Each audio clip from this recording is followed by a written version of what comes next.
नमस्कार। रिपोर्टर दीदी की क्लास में आप सबका हमेशा की तरह एक बार फिर से स्वागत। जैसा कि आप सब जानते हैं, हम बात कर रहे थे अनुवाद पर।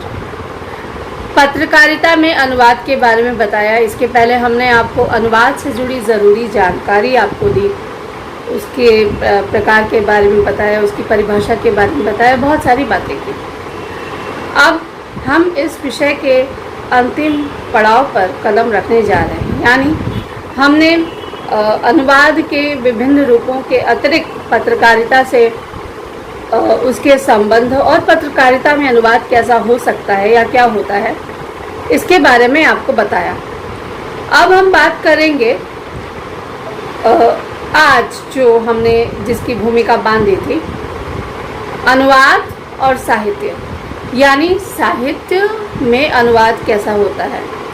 ये हमने आपको उसी दिन बताया था कि साहित्य में जो अनुवाद होता है वो पत्रकारिता में किए जा रहे अनुवाद की तुलना में थोड़ा कठिन होता है, बहुत मुश्किल होता है, और उसमें त्वरित भाव नहीं चलता, उसमें रचना के मूल तथ्यों को पकड़ना होता है और बहुत संजीदगी से पकड़ना पड़ता है। तो आज हम बात करेंगे अनुवाद और यानी साहित्य में अनुवाद, और साहित्य की जो विभिन्न विधाएं हैं उनमें अनुवाद की स्थिति कैसी है और क्या हो सकता है, इसके बारे में थोड़ी थोड़ी जानकारी आज हम आपको देंगे। हो सकता है कि ये एपिसोड कुछ और भी आगे जाए, लेकिन अनुवाद का ये आप कह सकते हैं कि अंतिम चरण है जहाँ पर हम आप पहुँचे हैं। इसके बाद हम पत्रकारिता को लेकर कुछ और नया विषय उठाएंगे।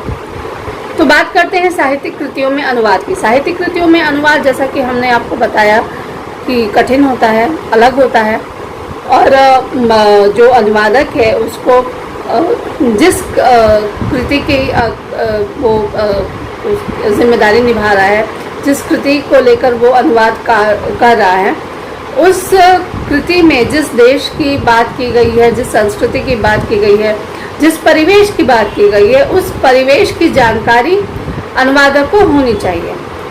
तो ये पहली शर्त है जो कि साहित्यिक कृतियों के अनुवाद के समय हमें ध्यान में रखनी पड़ती है, या जो भी साहित्यिक अनुवादक होता है।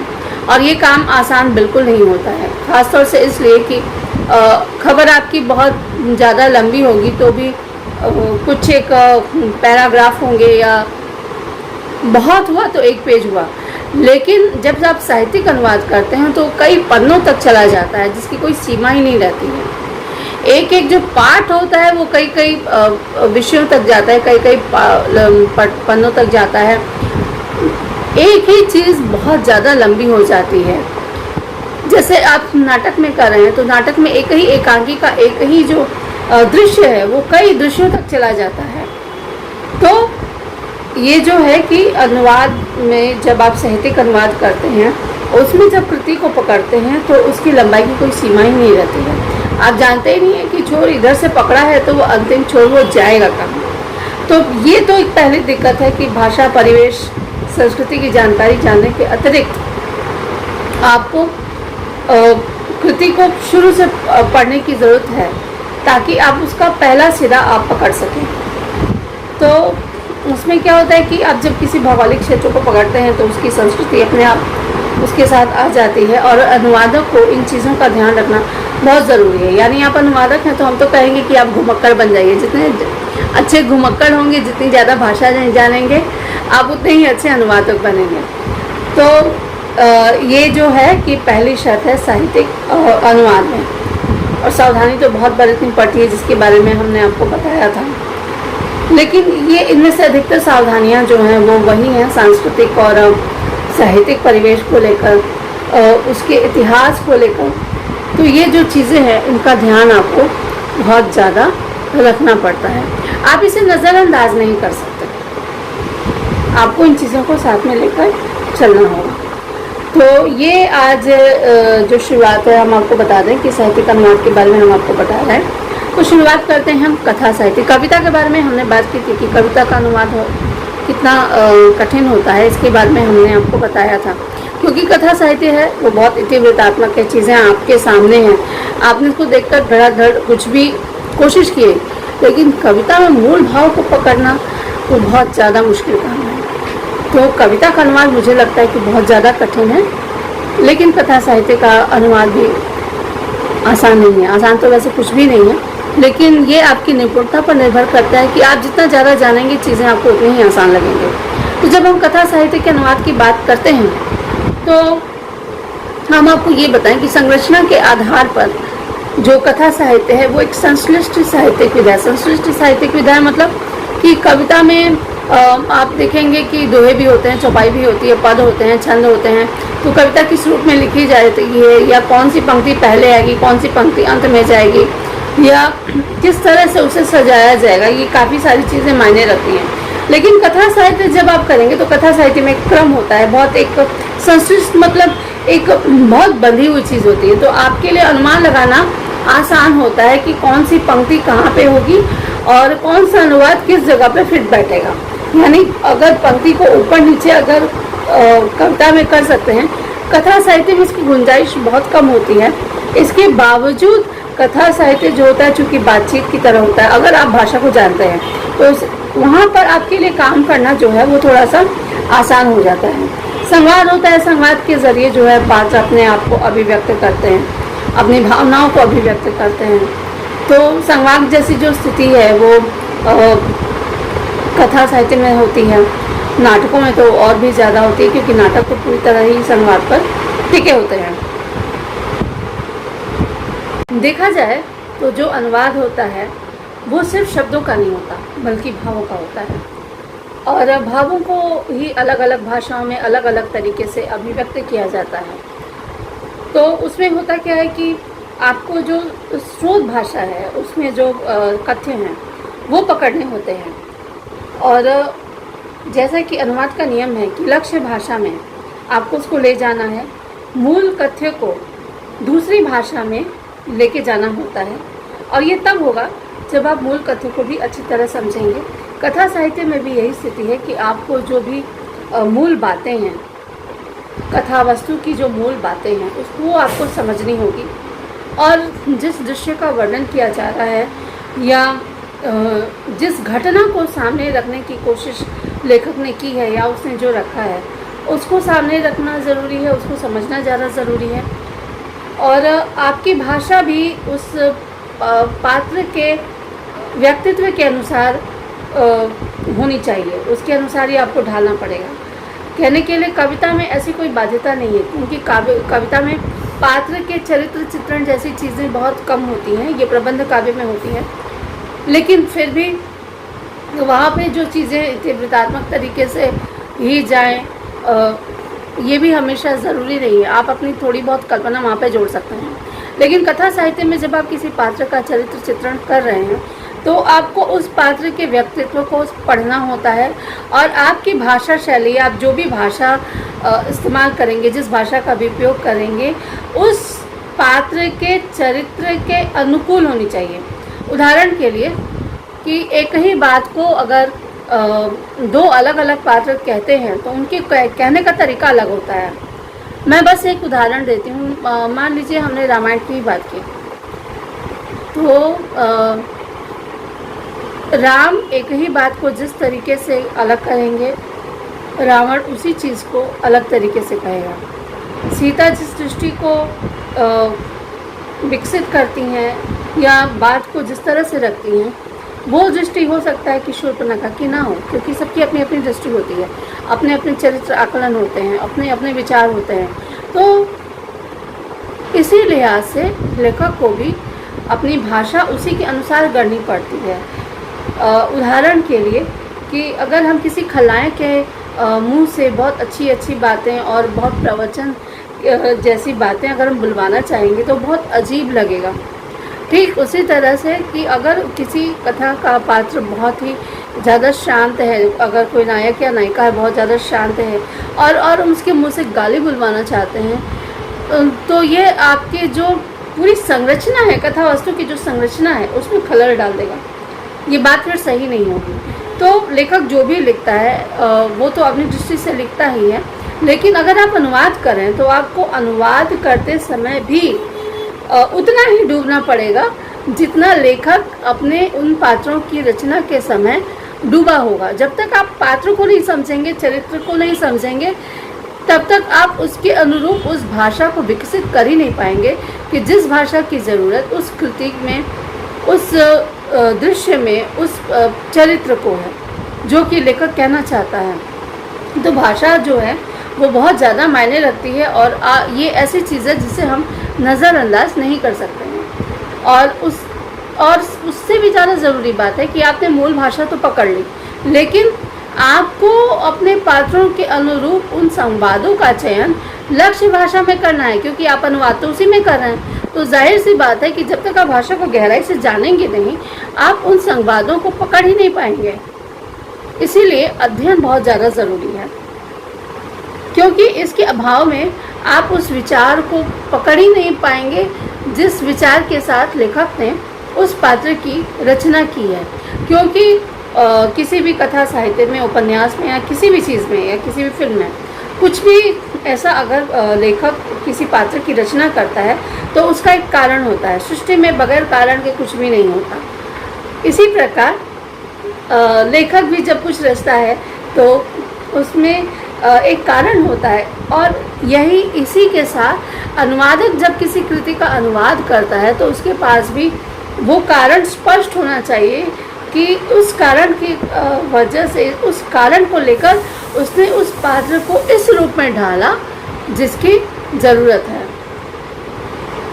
तो ये तो बहुत ज़्यादा ज़रूरी है, और कथा साहित्य में इन चीज़ों का बहुत ज़्यादा ध्यान रखना पड़ता है। समाज को समझना बहुत ज़्यादा ज़रूरी है। ये बात हमने आपको पहले भी कही है कि वो किन परिस्थितियों में, किस समाज में, किस परिवेश में बड़ा हो रहा है, अनुवादक की भी भाषा शैली ठीक उसी रूप में जाएगी। और स्थान को पकड़ना तो बहुत ज़्यादा ज़रूरी है। उदाहरण के लिए, अगर आपका कोई पात्र लंदन से है तो वो विशुद्ध बांग्ला नहीं बोलेगा या विशुद्ध हिंदी नहीं बोलेगा, उस स्थान का प्रभाव रह जाएगा। ठीक इसी प्रकार अगर कोई पात्र बांग्ला भाषी है या हिंदी भाषी है तो, और आप उसको अंग्रेजी में अनुवाद कर रहे हैं, तो उस अनुवाद के बीच में भी आपको जो मूल तथ्य है, जो स्थानीय भाषा है, वो आपको पकड़नी पड़ेगी। वो क्योंकि फिर वो जो पात्र है वो पूरी तरह अंग्रेजी नहीं बोलेगा, क्योंकि उसने वो चीज़ सीखी ही नहीं है। तो जब आप अनुवाद करें किसी चीज़ का, कथा साहित्य का, तो ना सिर्फ भाषा, संस्कृति, परिवेश को पकड़ें, बल्कि कथा वस्तु और पात्र के चरित्र निर्माण की प्रक्रिया को पकड़ें।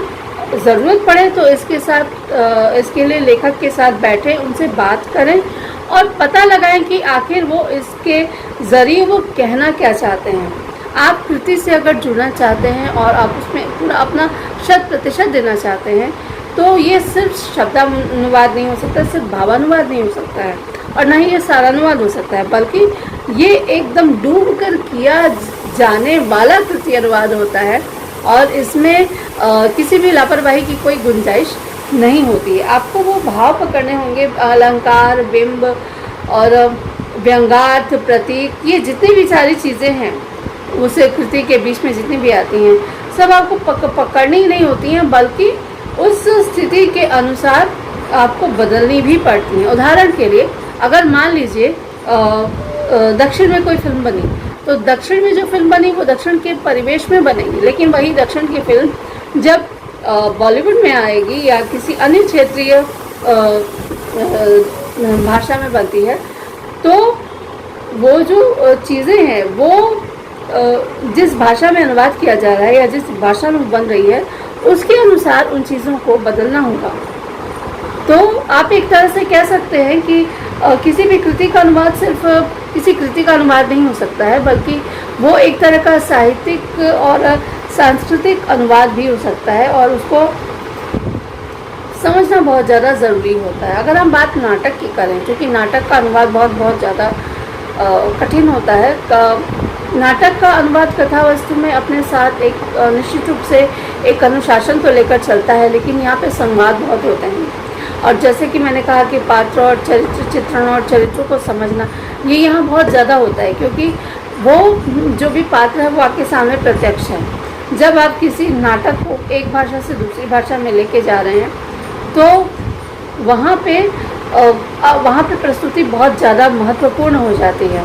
अब जैसे विदेशी भाषाओं के बहुत नाटक भारतीय भाषाओं में खेले गए हैं, हिंदी के नाटकों का बहुत ज़्यादा अनुवाद हुआ है, बांग्ला के नाटकों का अनुवाद हुआ है, तो वो सारे नाटक जिस भाषा में ढले हैं वहाँ का परिवेश लेकर चले हैं, तो जिन्होंने भी अनुवाद किया या जो भी अनुवाद कर रहे हैं उनको उन सारी चीज़ों का ध्यान रखना पड़ेगा जो हमने पहले आपको बताई और जिन पर हमने आपसे चर्चा की। और कई बार ऐसा होता है कि जो विदेशी जो नाटककार हैं, जो प्रमुख नाटककार हैं, उनके कृतियों पर भी फिल्म बनी है, नाटक बने हैं, लेकिन एक बात ध्यान रखिएगा कि ये जितनी भी कृतियाँ हैं, वो जितनी भी फिल्म हैं, उनका जो भावानुवाद ही नहीं हुआ, उनका स्थानानुवाद भी हो गया, यानी वो अपने देश के हिसाब से रख कर फिर उनको फिर से खड़ा किया गया। आप इसे एक तरह का रिक्रिएशन कह सकते हैं। तो नाटक के अनुवाद के लिए तो सबसे पहले आपको रंगमंच का व्यवहारिक ज्ञान होना बहुत ज़्यादा ज़रूरी है, क्योंकि नाटक बहुत ज़्यादा व्यवहारिक चीज़ है। ये ऐसा नहीं है कि आपने एक अनुवाद किया, किसी ने एक पन्ने में पढ़ा और एक पन्ने में दिखा, ऐसा कुछ नहीं है। तो नाटक जब आप अनुवाद करेंगे उसका, तो उसके लिए आप ज़रूरी है कि रंगमंच का जो अनुशासन होता है, उसके जो नियम होते हैं, उन पे बात करनी होगी। और आपको अच्छा होगा कि अगर आप जो भी निर्देशक हैं या जो भी कलाकार हैं जो कि इस नाटक को लेकर काम कर रहे हैं, उनके साथ मिल बैठकर उस चीज़ को समझिए। बेहतर तो ये होगा कि जो भी लेखक है, नाटक है और जो भी अनुवादक है, वो उन चीज़ों को समझा के, हो सकता है कि कई बार आप चूक रहे होते हो, उस भाव को नहीं पकड़ पा रहे हो, ऐसी स्थिति में वो जो नाटककार है, जो भी मूल नाटककार है, वो आपकी मदद करेगा। और ये जो व्यवहारिक ज्ञान, इसके साथ ही आपको पता होना चाहिए कि बिंब क्या है। मूल नाटक के जो बिंब हैं, उनका होना बहुत ज़्यादा ज़रूरी है। और समकक्ष, समानार्थी इन चीज़ों को सामने लाना है। और अगर बिंब की बात भी हो तो ये बिंब भी समकक्ष और समानार्थी होने चाहिए। तो इसमें कोई गुंजाइश नहीं है कि आप उनके साथ किसी भी तरह के लापरवाही कर सकते हैं। तो एक चीज़ आपको जाननी पड़ेगी कि कथा साहित्य में सिर्फ कहानी नहीं आती, कथा साहित्य का जो फलक है वो बहुत ज़्यादा बड़ा है। नाटक बीच की चीज़ है, नाटक क्योंकि उसमें कई बार गीत भी होते हैं, तो बीच की चीज़ है, लेकिन है इसका विस्तृत फलक बहुत ज़्यादा विस्तृत है। तो कहानी हुई, उपन्यास हुआ, ये सारी चीज़ें हुई। और इसके अलावा कथा साहित्य से अलग जो कथेतर साहित्य होता है, वो सारी चीज़ें हैं। तो इन सारी चीज़ों को समझना बहुत ज़्यादा ज़रूरी है, बहुत ज़्यादा वर्णन करना पड़ता है। उदाहरण के लिए अगर आप कविता में बात करेंगे तो मुश्किल से 3-4 पंक्तियों में काम निकल जाएगा। अगर मान लीजिए नील परिधान बीच सुकुमार, ये करके प्रसाद जी निकल सकते हैं, लेकिन वही प्रेमचंद जब किसी चीज़ का अनुवाद करते हैं या कोई बात कहते हैं, तो उसमें वो पूरा उसको फिर वो बताएंगे कि ऐसा गेहुआ रंग है, ऐसे वो कर रही थी, ऐसे वो कर रही थी, उसकी वो परिस्थिति थी, ये सारी चीज़ें। तो डिस्क्रिप्शन बहुत ज़्यादा होता है, वर्णन बहुत ज़्यादा होता है कथा साहित्य में। तो नाटक में जैसे हमने बताया कि आपको व्यवहारिक ज्ञान, रंगमंच का भी ज्ञान होना बहुत ज़्यादा ज़रूरी है। तो कहानी में भी यही है कि आपको व्यवहारिक ज्ञान होना ज़रूरी है, लेकिन रंगमंच का वाला जो ज्ञान है वो बहुत अलग होता है और कथा साहित्य वाला ज्ञान वो बहुत अलग होता है।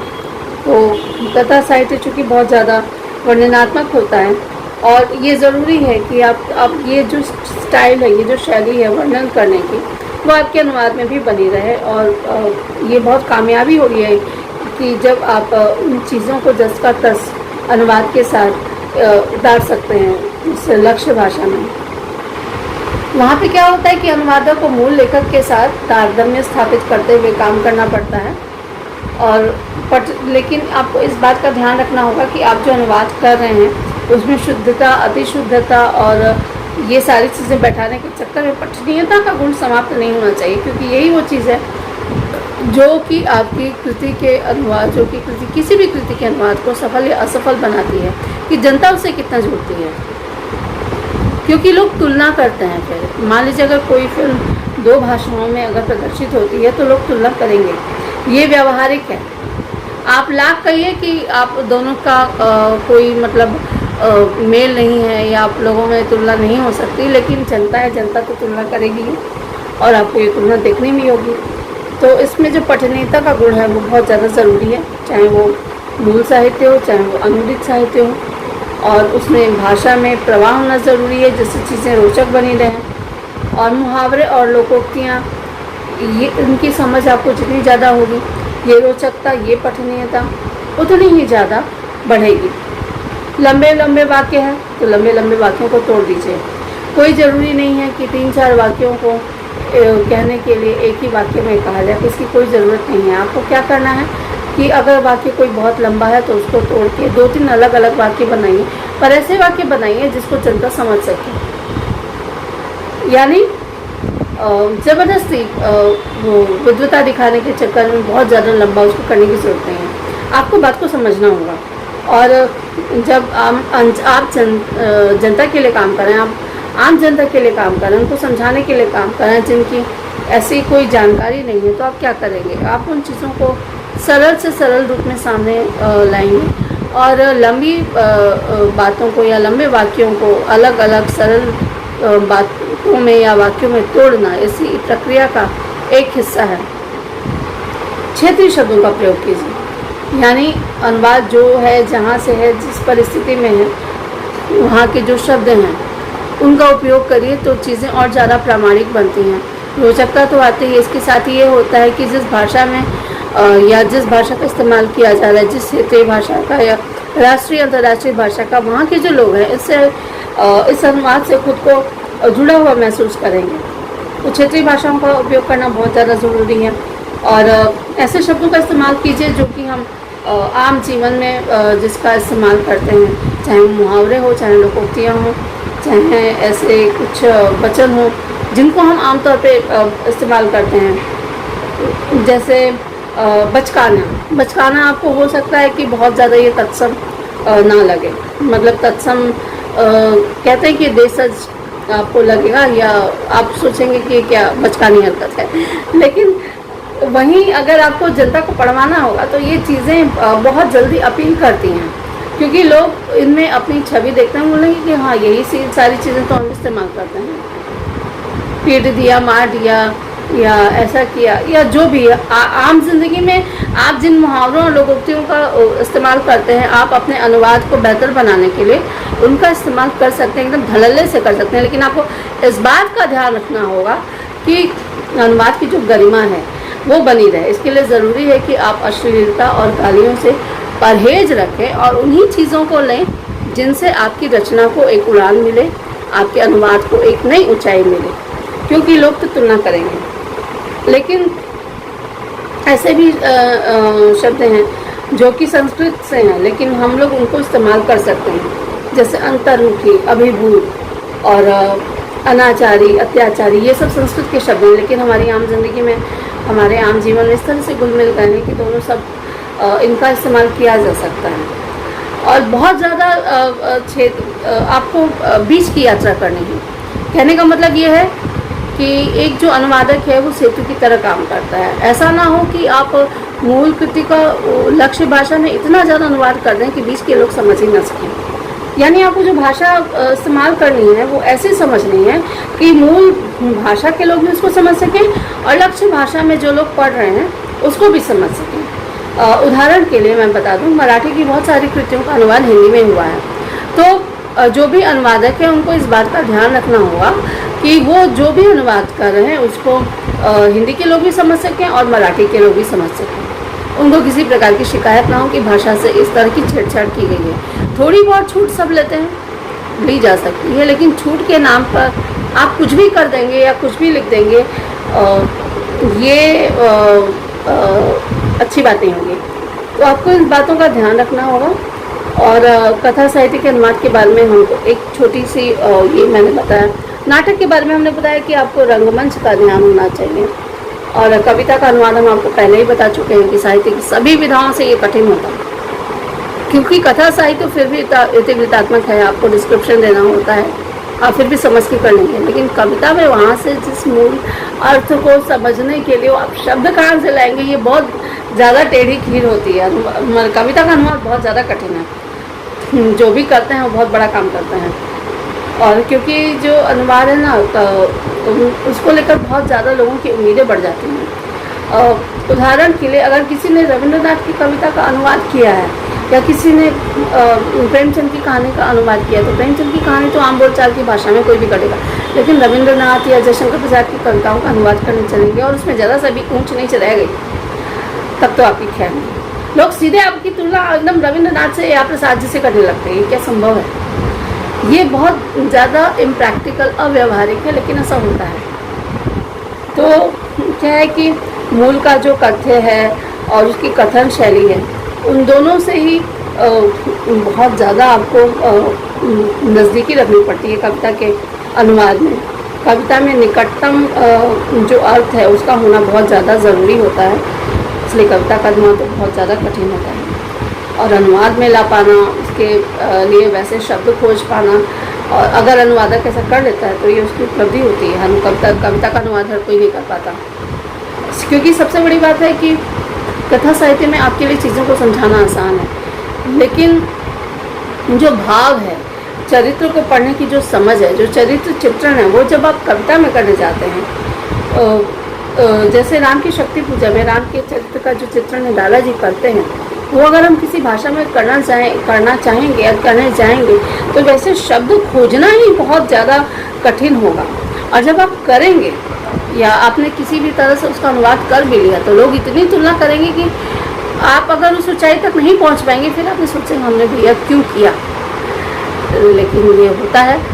और कथन की जो विशिष्टता है वो अभिव्यक्ति और अनुभूति दोनों को साथ लेकर चलने वाली होती है।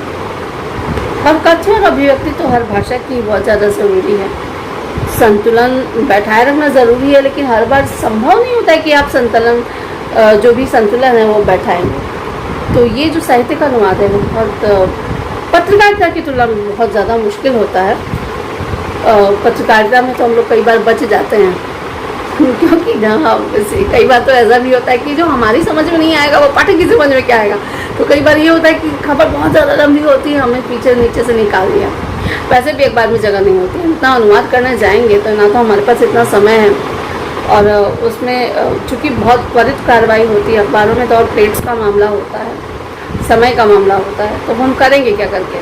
चीज़ों की ज़रूरत तो अभी भी है ना, तो या तो बहुत पहले से करिए, बहुत पहले से करिए। आपके पास इतनी खबरों का अंबार रहता है कि आपके पास बहुत पहले से कुछ भी करने के लिए कोई अवसर ही नहीं होता है। तो कविता का अनुवाद बहुत कठिन होता है। मैंने आपको बताया कथा साहित्य के बारे में बताया। कथा साहित्य कविता हो चाहे, वही चीज़ है कि आपको संस्कृति, भौगोलिक परिस्थिति, भाषा, इन सब का ज्ञान होना बहुत ज़्यादा ज़रूरी है, क्योंकि हर भाषा का अपना एक अर्थबिंब होता है और आप उस बिंब को छोड़कर आगे नहीं चल सकते। मराठी भाषा की अपनी एक शैली होती है, अपना एक अलहदा एक अंदाज है। उसी तरह बांग्ला की एक अपनी एक सीमा है, अपना एक, क्योंकि बांग्ला की सीमा इसलिए क्योंकि उसमें वॉर बहुत ज़्यादा परेशान करते हैं। एक भाषा का शब्द दूसरी भाषा में किस रूप से लिया जाएगा ये भी हम कई बार नहीं जानते। तो और उस भाषा का समानार्थी क्योंकि होगा ही नहीं तो उसका समानार्थी कहाँ से मिलेगा, तो ये बहुत ज़्यादा ज़रूरी होता है। और कविता की भाषा बहुत ज़्यादा अलंकार प्रधान होती है, तो आपको छंद अलंकार का ज्ञान तो होना ही चाहिए। अगर आप छंद अलंकार नहीं जानेंगे और आप सोचेंगे कि कालिदास की कविता का अनुवाद कर देंगे तो ऐसे नहीं होगा। पहले जाइए छंद अलंकार, बिंब, ये सारी चीज़ें पढ़िए, क्योंकि शास्त्रीय चीज़ें ना, उनका सबका एक अनुशासन है, बाकायदा काव्य शास्त्र के नियमों का ध्यान रखते हुए उसे लिखा गया है। आपके लिए धूमिल की कविता का अनुवाद करना शायद आसान हो, लेकिन कालिदास को पकड़ना ये बहुत मुश्किल है। किसी भी संस्कृत श्लोक को पकड़ना या संस्कृत की कविता को पकड़ना या उसका अनुवाद करना ये इतना आसान नहीं है, बहुत मुश्किल होता है। और जैसे उदाहरण के लिए जैसे कनक कनकते सौगुनी मादकता रिंगा या पौरायण वापादक मैदान, तो जब तक हम कनक के लिए हमारे पास कोई समानार्थी शब्द नहीं होता है, हम इस लोहे का जो भी ये पद है इसका अनुवाद नहीं कर पाएंगे। हमारे पास वैसे शब्द होने चाहिए, यानी सोना और धतूरा के लिए जब तक आपको एक शब्द नहीं मिलता तब तक आप अनुवाद नहीं कर पाएंगे। रहीम का एक दोहा है, रहीमन पानी राखिए पानी सब सुन, पानी गए ना उबरे मोती मानस सुन। ठीक है, अब हम लोग जब तक हम लोग पढ़ते थे, हमने स्कूल में भी ये दुआ पढ़ा है, तो पानी का मतलब हमें समझ में नहीं आता था। पानी मतलब हम पानी समझते थे, यानी पीने वाला पानी। लेकिन पानी के लिए यहाँ पे दो अर्थ हैं। पानी सिर्फ पीने वाला पानी तो अपनी जगह है, इसमें पर्यावरण संरक्षण का संदेश छुपा है, वो सही बात है, लेकिन पर्यावरण संरक्षण के संदेश के अतिरिक्त भी इस दोहे में बात छुपी है। एक तो पानी का मतलब होता है इज्जत, और एक है पानी हाथ को भी कहते हैं, बरसे कंबल भीजे पानी, ये भी है कबीर का जो है दोहा। तो ये दो चीज़ें हैं। तो अगर किसी को ये नहीं पता होगा कि पानी का अर्थ एक सम्मान भी होता है, तो वो उस दोहे के जो मूल अर्थ को वो तो पकड़ ही नहीं पाएगा ना। तो इसके लिए ज़रूरी है कि पहले आप दोहे को पकड़िए, उसके अर्थ को पकड़िए, और उसके समानार्थी ऐसे शब्द चुनिए जो कि इस दोहे में साथ साथ जा सकते हैं। तो जो चमक है, इज्जत है, पानी है, ये मतलब जैसे हिंदी में पानी है और यहाँ पे पानी 3 अर्थों के लिए प्रयुक्त किया है, लेकिन क्या किसी एक भाषा में ऐसा शब्द आपको मिलेगा जिसमें आपको एक ही शब्द से 3 बातें समझाना आसान हो? तो ये अनुवादक के लिए बहुत बड़ी चुनौती है, ऐसे शब्दों की तलाश करें। ये बहुत मुश्किल होता है क्योंकि उसका एक अपना प्रभाव है। रहीमन पानी राखिए बिन पानी सब सुन, पानी गए न उबरे बिन मोती मानस सुन। यहाँ पे पानी का उपयोग बार बार किया गया है, लेकिन यहाँ पे हर बार पानी का अर्थ बदलता है।